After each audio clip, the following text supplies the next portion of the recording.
পৃথিবী যখন প্রথম যে অবস্থায় ছিল, যখন সৃষ্টি হয় পৃথিবী, তখন একটা খণ্ডে ছিল। এই এক খণ্ড ভূখণ্ডকে বলা হয় প্যানজিয়া।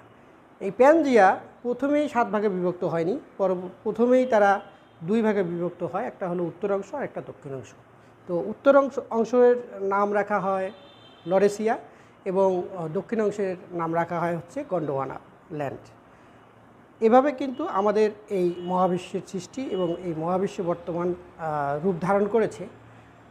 তো এটা আমাদের প্রাণীবিজ্ঞান, জীববিজ্ঞান বা ভূগোল বিষয়ে যারা পড়ালেখা করেন তারা হয়তো জানেন, কিন্তু যারা মনে করো যে অন্যান্য সাবজেক্টে আছেন, যারা অন্যান্য সাবজেক্টগুলোতে পড়ালেখা করেছেন, তারা এই প্যানজিয়া সম্পর্কে ধারণা রাখেন না। তো আশা করি প্যানজিয়া সম্পর্কে আপনাদের একটা ক্ষুদ্র ধারণা দিতে পেরেছি। সবাইকে ধন্যবাদ।